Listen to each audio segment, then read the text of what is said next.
Hello everyone, Stjepan here.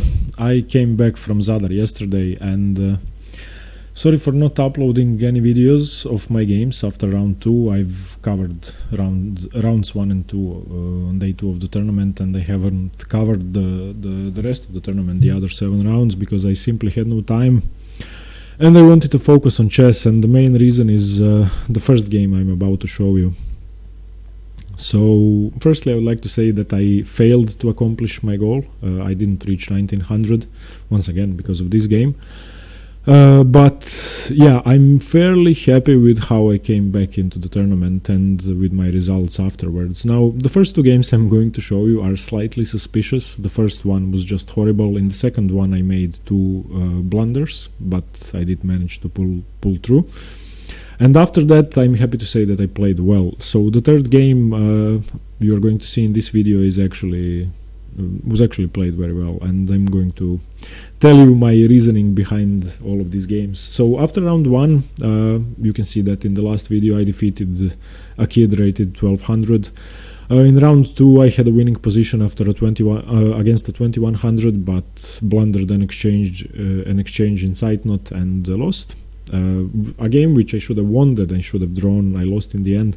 So I was fairly upset before round 3, as you might have seen in the last video. And in round 3 I faced a 1600 guy. I think he's about my age. So you can't say whether he's strong or not. Perhaps he just hasn't been playing chess, and I decided to play aggressively and play my normal positions. So yeah, I've input the games into Lichess. I didn't analyze all of them. I had analyzed some of them, but as I mentioned in the previous video, that I'm not going to input the games before, because I want to see whether I can remember them or not. It just isn't possible because too much time has passed since then. So I'm going to show you the game this way, and I'm going to run an engine analysis at the end of each game, so you can see the evaluation. So the opening, I'm sorry, e4, e5, knight f3, knight c6, bishop c4, my usual Italian, bishop c5 castles, knight f6, and in this position most players are, well, firstly they're not going to castle and move 4. In this position you can either play d4 or d3. d4 is much more aggressive, it's the Deutz Gambit, and I played that.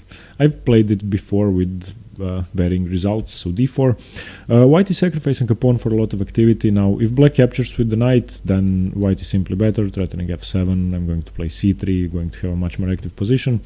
If black takes with the pawn, then I push e5, and this is the main variation. And after rook to g8, I can play rook to e1 check, and after this I can play here. And here, black is supposed to have a slight edge, but it's very hard to play for black, and my opponent, who I think didn't know the position, took the best way. He took with the bishop. This is the main move, and after knight takes, I play f4, trying to weaken the defense of the knight. d6 is the best move. Now, if he plays a normal looking move, such as knight here, then white is just winning after bishop takes here, because after king takes, pawn takes e5, and if knight takes e5, I have queen to d5 check. The knight is pinned, of course, so after, let's say, here, I'm winning here, and the position is just completely winning. But once again, he found the best way to play, the only move, d6, and after I take. The point behind the gambit is that you get to play bishop to g5, pinning the knight, and now you are going to double black's pawns. Black can't really castle.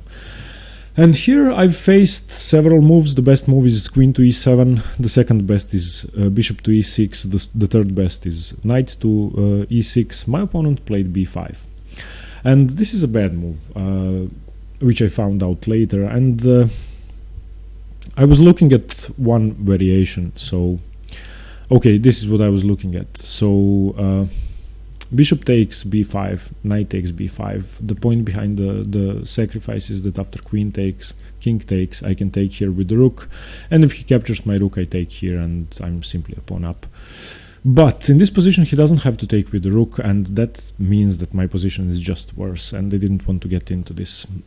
So after b5 I didn't take the pawn. I was also looking at this, but after here I didn't like the position, and then a stupid idea came into my mind that c3 is a good move, and well, c3 is opening up the queen to a4, And after the trade of the pieces, I get to play queen a4 check, and I have a lot of activity, and I could even checkmate my opponent. But there's a simple reason why this move is simply losing. And of course he took my bishop, I took here, and now he played queen takes d4 check, which my mind completely missed, and now my position is losing, just losing, simply losing. Yeah, there's nothing I can do to survive here. Now, of course, in my calculation, in my mind, I wanted to play queen a4 here, queen a4 check, and I thought I would be fine. But yeah, now after this trade, these pawns are just winning, and that's it. I could have resigned here or on move 12, and this was the only serious blunder I played in the entire tournament when I wasn't in time trouble. So yeah, just a horrible game. It ended quickly. I resigned 10 moves afterwards. This just can't be defended. These pawns are far too strong, and here I resigned. So yeah, a horrible game. And now after day 2 of the tournament, I have 1 point out of 3 games. I'm losing. I lost about 19 rating points, so my goal to win 25 rating points seemed almost impossible in that at that moment. And I was crushed psychologically, and I did a lot of things to be able to go to the tournament, and now after 3 rounds I'm just losing a lot of rating points, and I'm in a hopeless position. But then I had a mind training, I would say, and I tried to put things into perspective and tell myself that I still have 6 rounds to go, and I should just pick myself up and continue playing well. So at this point my goal to reach 25 rating points was almost impossible, but it ended up better than expected. So that was round 3, a horrible game and my worst game of the tournament. In round 4 I faced an opponent rated 1400, so I just had to win. And that's another thing that's bad about losing. You play people that are lower rated than you are, and you basically have to win. And this game I played better, but I played 2 really bad moves. So e4, I played the Caro-Kann, so c6, d4, d5, e5, knight f5, bishop f5, sorry. And here he played the Tal variation, h4. And I like playing this variation because I think black has a lot of attacking ideas and white is losing a lot of time. So h5, knight c3, which I think is a mistake. e6, knight f3, knight to d7, bishop e3, knight to h6. This is a common plan in the Tal variation for black, and I'm either going to exchange the bishops or play knight to g4, or play bishop to g4 and then knight to f5. Here he played bishop to d3, and now I can either play bishop to g4, which I think is better than what I played. Yeah, I'm sorry, I didn't analyze the last game with an engine because there's no need to. After b5 and c3 I'm just losing. I'm going to analyze this one. So here I think bishop g4 is better, but I took the bishop, queen takes, and now I get to play knight to f5. Here he played bishop to g5, and I started calculating for the first time, and I found a sacrifice which I thought was fine for me. It ended up being very bad for me. Once again I was blind, and this is the second worst mistake of the tournament I made. The third one was also in this game, and after that I made no serious mistakes. That's what I'm fairly happy to say. So here bishop to e7, and he castled, and the calculation I had in my head was bishop takes g5, and I thought the best way to take was with the pawn, because after knight takes g5 I can play knight takes h4. And now, well, I'm a pawn up. If he takes the knight, I'm going to take the knight and the rook, so he can't take the knight. I was looking at positions with knight takes here, pawn takes, and he has no checks with the queen, so he could win the pawn back, but I think yeah, he can't actually win the pawn back because my queen is still attacking h5. So these moves didn't work. Knight here doesn't work either. But I missed the move he played, which is the best move, and that's f4. And now I have to retreat my knight, and I forgot that he can simply defend g5, so I'm basically forced to play knight f5. If I take here and then he plays here and I take here, I'm losing. I can't defend this position. So I have to play knight to f5, and now of course he plays g4, and I have to play here, and he takes here. And After this, white has to be better. Whether white is winning or not, we are going to see with an engine. I think white is winning. Nevertheless, I managed to play better at this point. So queen e7, rook d to h1 castles, knight to f3, and now I played rook h to g8, unpinning, because he of course had two attackers on h8. So rook to g8, rook to g1, f6, and now I finally have some time to remaneuver my pieces. Knight h4, queen to f7, stopping knight to g6. I didn't want him to take the tempo gain, and here he decided to exchange the queens, which I was happy about. And now I think black has equalized after f takes e5, queen f7, knight f7, d e5. Here I made a horrible mistake once again. It's not as severe as the last one and as the one in game 3, but here the obvious move of course is g5, and once he takes, I can take with either. I can take either pawn. Best is perhaps to take here, and now e5 is going to drop. But once again I had a moment of blindness, and I played g6, forcing his rook away, but the problem is that I have to defend my knight on f7, and now if he plays g5, then I'm much worse once again, and it's not clear how I'm going to pull through. Everything is hanging, my position is fairly loose, and he has enough time to bring his king in and put his king on d4, let's say, and just crush me. But luckily for me, my opponent played knight to e2, which just means that I'm better, because now I play g5 and my position is winning. And yeah, the guy I was playing is a very young kid. I think he's 14 or 15, 13, I'm not sure. So yeah, I'm sorry for him that he didn't take much more time here before knight to e2, because he would have had a winning position. So now after g5 he has to take, knight takes, gaining a tempo on the rook, rook h6. Here knight to g2, another tempo on the rook, and after rook to h1, knight to f2, and he resigned. He's losing everything. He's either going to lose an exchange or a piece, because now if he moves the rook, let's say here, then I just play knight to f3, and he can't save all of his pieces, so this is losing. Let's turn on the engine now. I want to see, yeah, this is -8, yeah. Okay, so let's see what the engine thinks here.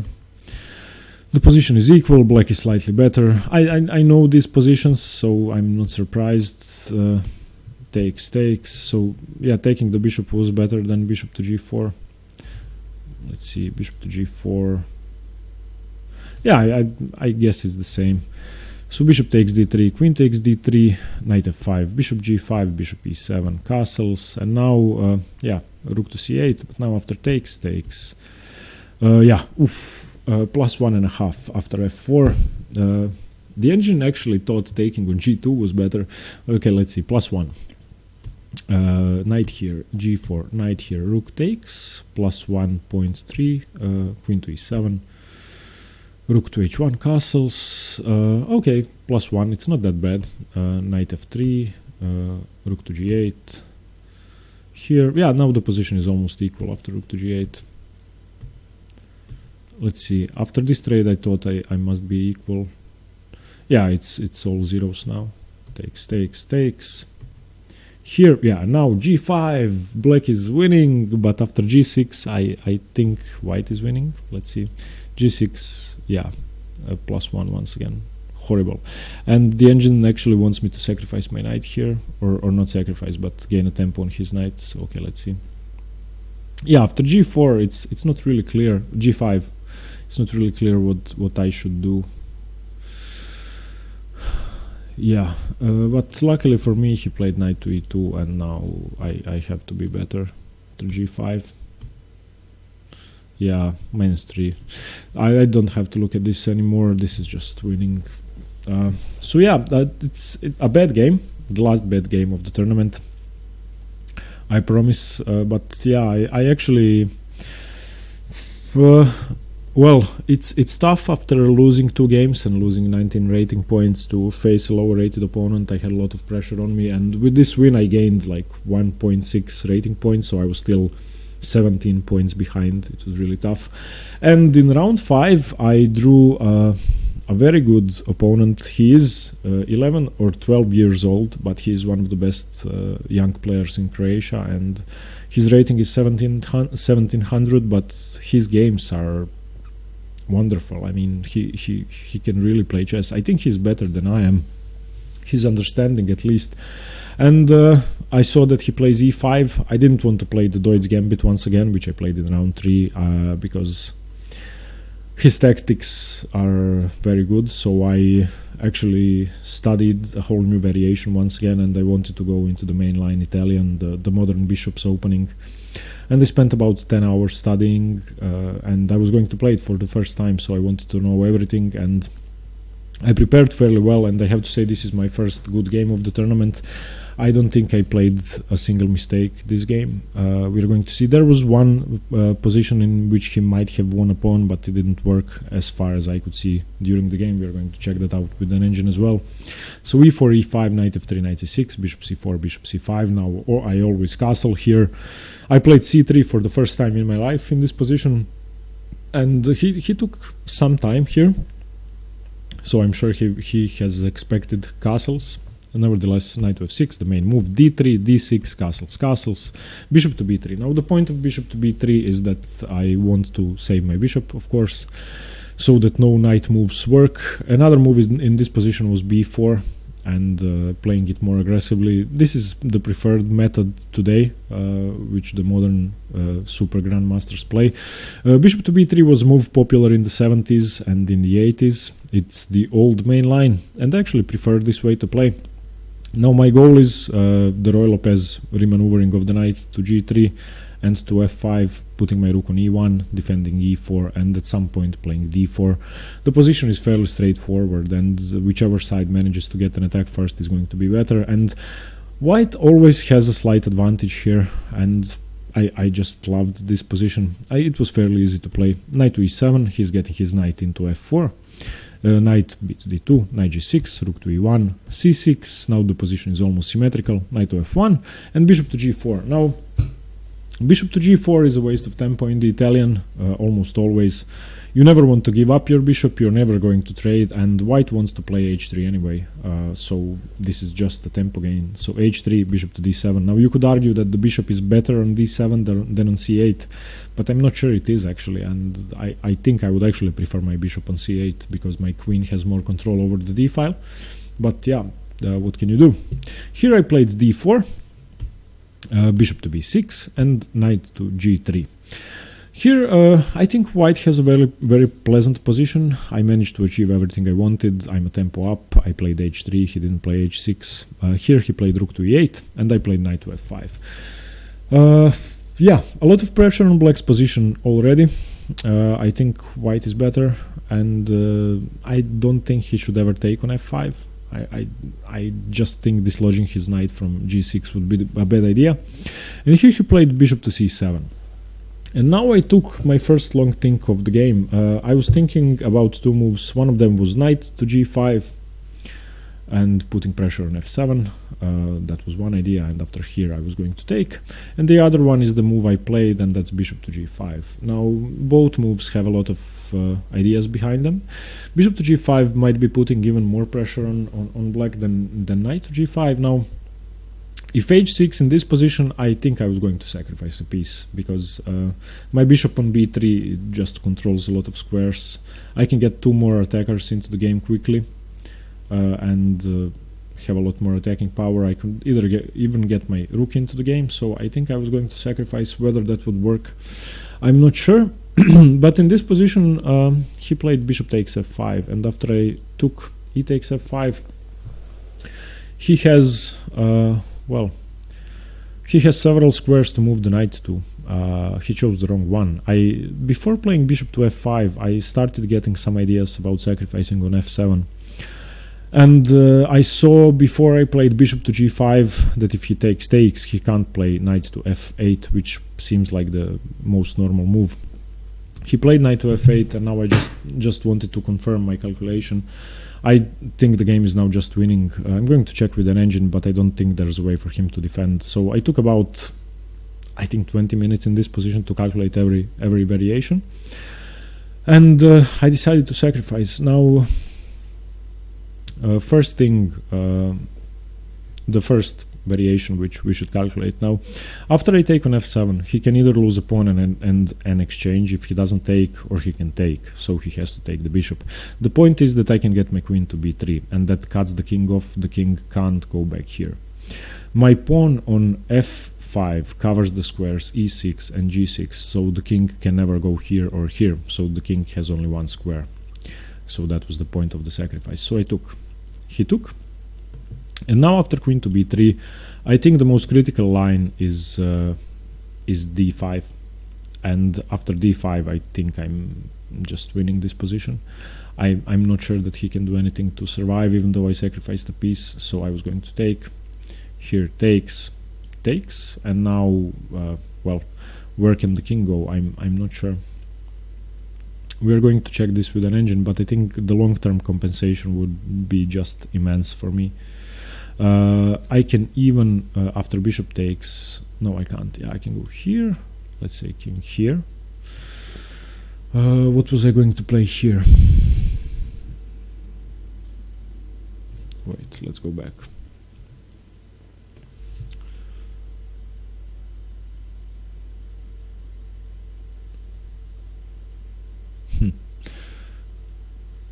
I'm not sure. I'm going to have to check with an engine, but I think this position was just better for me. After check here, if the king goes back, what was I going to play here? Perhaps I was just planning to take here. I think this was my idea to threaten this check. And if rook here, I was going to take here. And I think this is more than enough for white. I think this was the end of my calculation. Now you can see that white has 7 pawns, black has 4, so I have four pawns for the piece, and my position is much more active. So yeah, that was the most critical line. And after queen to b3, the second line I was looking at was king here. Yeah, so that was the second thing. I don't think that worked either, because I have knight here. And if he takes rook check, I think this is his only move. And now what was I going to play? I think I was just going to take the queen.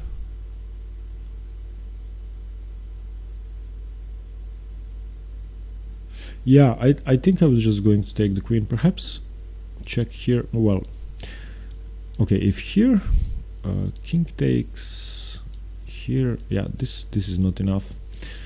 What was I going to play? No, I had a better combination. Wait, let me think.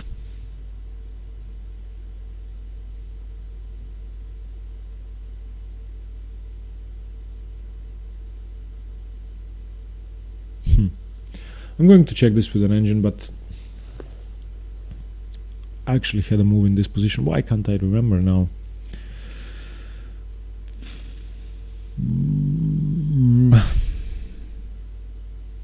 Yeah, I'm going to have to check with an engine. But anyway, after queen to b3, he played what I thought was the least challenging variation, knight to e6, just covering everything.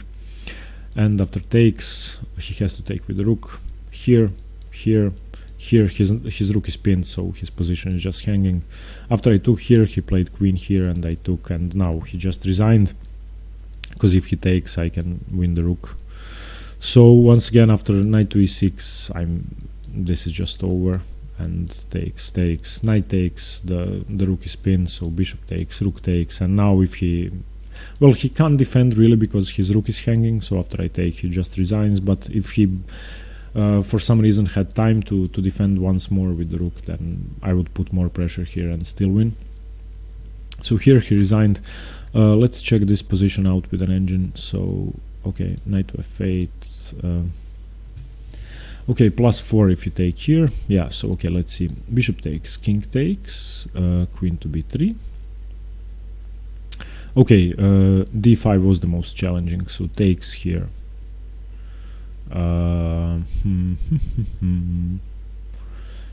The engines, okay, what about this? Takes.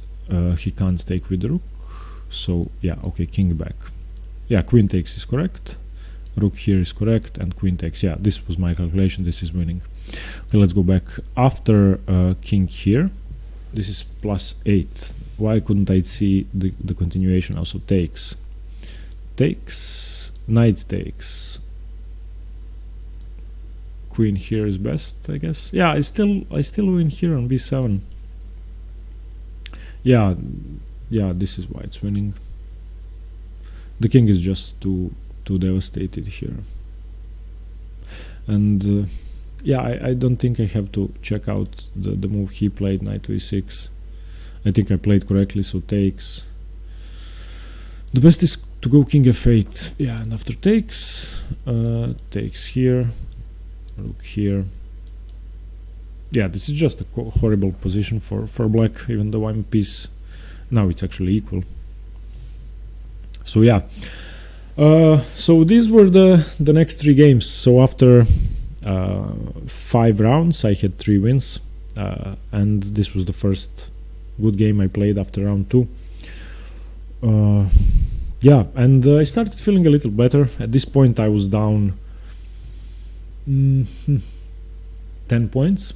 So yeah, I regained a bit of my rating, and in the last 4 games, I think I played fairly well, and I'm going to cover those games afterwards. I think the second part of the tournament went much better, and my game improved. I didn't make a single blunder in the last 4 games, not such a bad one, and yeah, it ended up being a decent tournament. Okay, everybody, please let me know what you think about these games. Of course, you can laugh at me for games 1 and 2 in this video. They were bad. I made bad mistakes. I think this game was decent.